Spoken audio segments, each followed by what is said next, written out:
Hi everyone, hope you're doing well. Thank you so much for joining me for this video and welcome to Tarot by the Pines. I am your host for this channel, Jason. This video is going to be a rant, a ramble, some story time mixed in, and just basically giving my overall frustrations with Insight Editions. Now, my experience with Insight Editions tarot decks is limited, but I think I have enough to give a valid opinion, valid point, what have you. I have had 4 Insight Edition tarot decks. I've had the Nightmare Before Christmas, the Horror Tarot, the Disney Villains, and tragically, the Hocus Pocus Tarot. Now, just to give a little bit of background about Insight Editions, I pulled this from their website. Did not realize they have a website, so let's get into it. Insight Editions is a collective of creators were methodical makers of magic and meaning, known for going beyond the expected. Celebrated for its deep dedication to quality, Insight Editions is a best-selling publisher of books and collectibles that push the boundaries of creativity, design, and production. Through its licensed publishing program, Insight Editions produces unique books and products that provide meaningful ways to engage with characters and stories. So when I was browsing their website, I did not realize they had so many, I didn't realize they had a lot of hands in different cookie jars. So not only do they do tarot, but they do books, cookbooks, journals, crocheting, and a variety of things. So it was very interesting to see this publishing company doing all of these different things. I just feel like they have way too much on their plate. They have too many of their hands in different cookie jars. So going back to the tarot decks, Insight Editions has that publishing program, that licensed publishing program.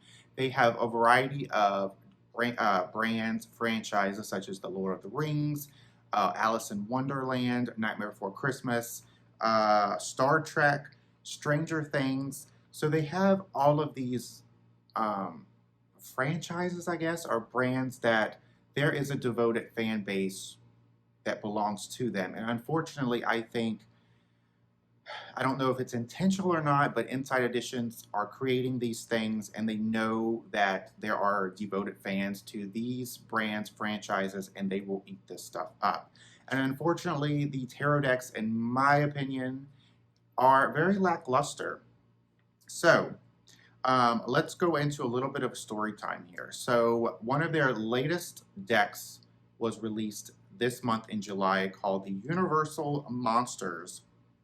I had seen this deck on pre-order on Amazon and I saw that it was Insight Edition, so I did not buy it. I was like, I'm gonna wait to see a full walkthrough. Thankfully, I did just that. I waited and saw this lovely walkthrough, which I will put in a couple videos in the description box below. And of course, I will put all my reviews of the tarot decks that I have had from Insight Editions in the description box below, so you can check those out and just see my opinions on them. And I know my opinions have changed since then. So there's that.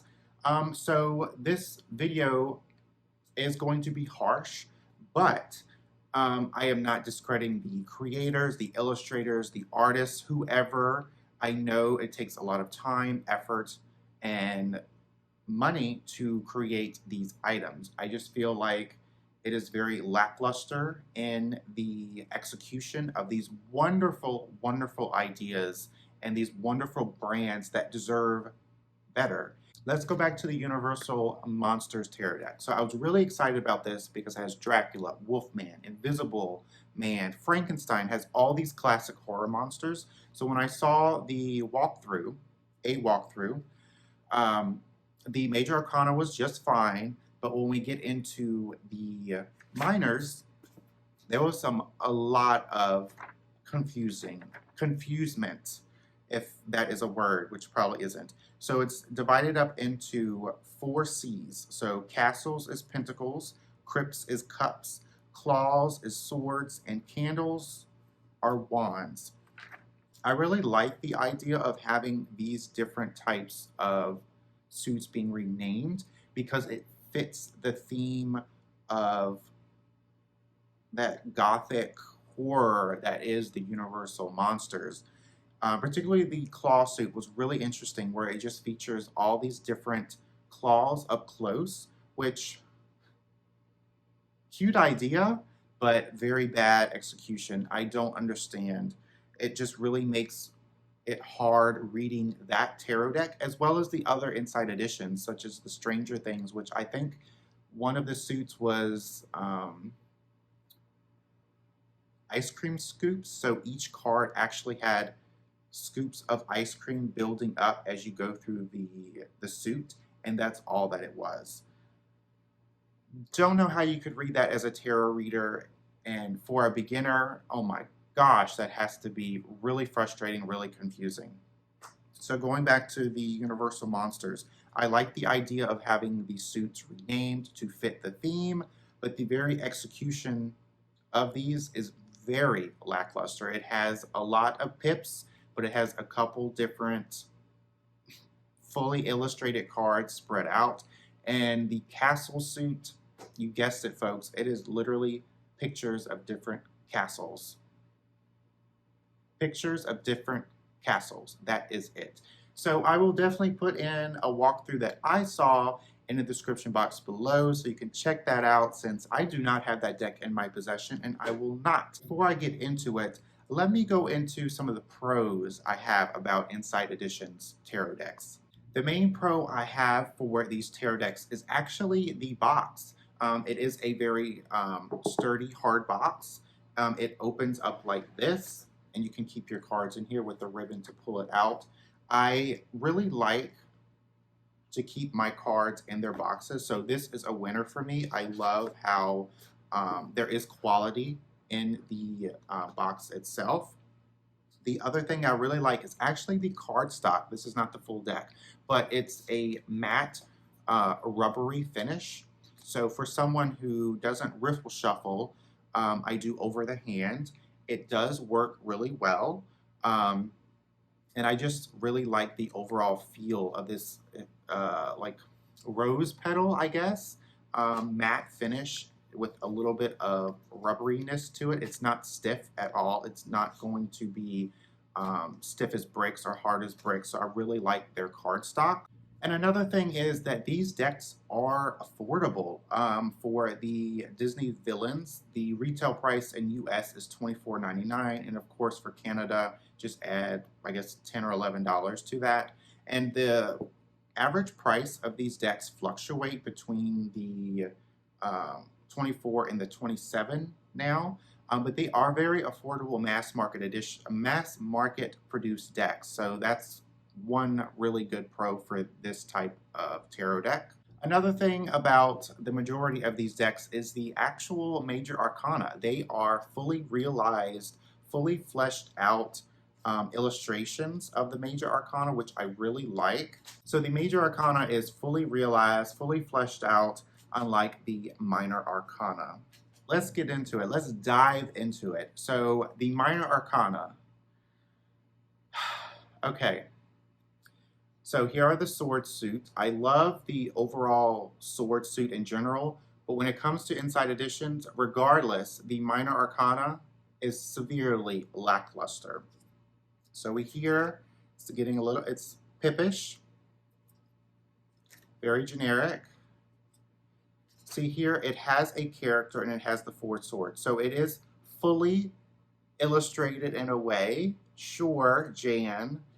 And then it has a character here, but you know, the 5 of swords, it's not really depicted the way I see it. And of course you have a character here, which is the 6. Yes.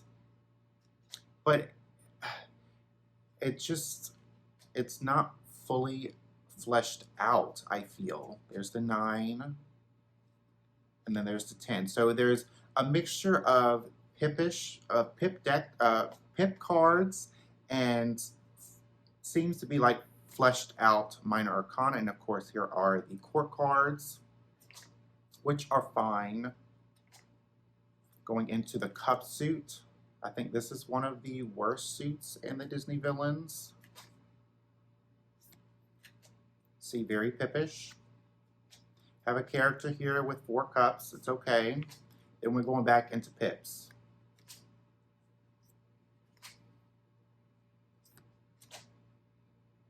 That's okay. I can get by with that. Maybe I can get by with that. And then a pip.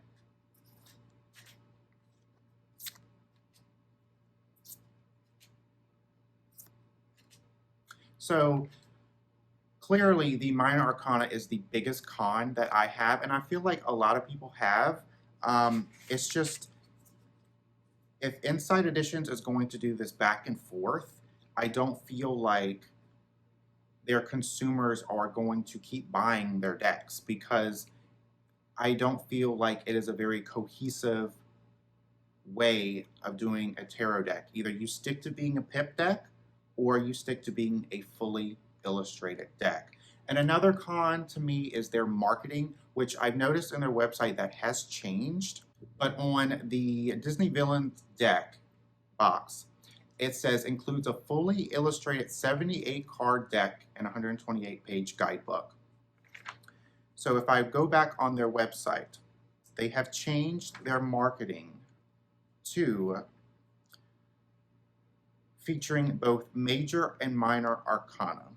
So that marketing is correct. It does have major and minor arcana, but on the box, it says fully illustrated 78 card deck. So I think they've changed their marketing, but clearly back in the day, this was very misleading.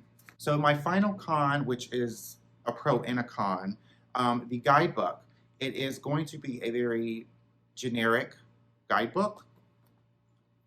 The major arcana is going to get lots of love, which that is very typical. And I really like how the guidebook talks about the major arcana, because it actually talks about the actual character in the card. But if we go into the minor arcana, so of course you're going to get a lot less love. You're going to get 2 paragraphs for each. So it doesn't talk about actually what's going on in the card. It gives a very generic meaning, divinatory meaning of the actual essence of that card. So it's not going into detail about what's going on in the card and how it relates back to the Disney villains. And of course, with the court cards, they're going to be fine, because it actually talks about what's going on and or what the character's essence to that court system is. So that's okay. And I've had 4 of these, and it just seems like the writing style, even though it's different authors for these guidebooks, it has to be a Inside Editions thing where you have to have generic divinatory meanings in these guidebooks. It doesn't feel like it should be a beginner's deck, and it certainly, to me, it shouldn't be a more experienced deck. It just feels really half-baked, half-assed. I've been wondering if this was an Inside Editions thing, or if it was the actual licenses having this type of clause in a contract or something where they have to produce decks like this. But clearly I have a really strong feeling it is an Inside Editions thing. And what frustrates me is that this company keeps churning out all of these tarot decks, and it's at a really fast pace. And I just feel like there is a devoted fan base to all of these licenses, and they just keep buying these items because their love for these licenses is way above and beyond than what these tarot decks are. And what frustrates me is that this company is not changing their formula that they have. I know they've changed their marketing, which great, but still, I mean, for those who have been with them, I guess, for the beginning, such as they haven't changed this formula. And I know it's not just me. I know there has to be other people out there that are frustrated and disappointed and sick and tired of seeing these tarot decks a mix of pips and fully illustrated cards. But if it makes you money, why change it, right? Why fix it? It just, the execution is a disservice to these licenses. I feel there is a devoted fan base to these licenses, and it just really frustrates me that this company creates the only official tarot deck of da da da da, and they do us dirty like this. I probably will not be buying another Inside Editions tarot deck from them anytime soon unless they switch up this formula of having pips with a few fully illustrated cards scattered throughout. It's just mind-blowing how they haven't switched this up. It frustrates me. I know I can't be the only one that's frustrated about this. So let me know in the comments below, what do you think about Inside Editions tarot decks? Are you a big fan? Are you frustrated just like I am? Let me know in the comments below, folks. And of course, thank you so much for watching this video. It was a harsh video, but I hope this is a very blunt way of doing constructive criticism, because I believe in crusty criticism, constructive criticism. Let me know in the comments below. Thank you so much for watching this video, and until next time, I will see you for my next video. Take care.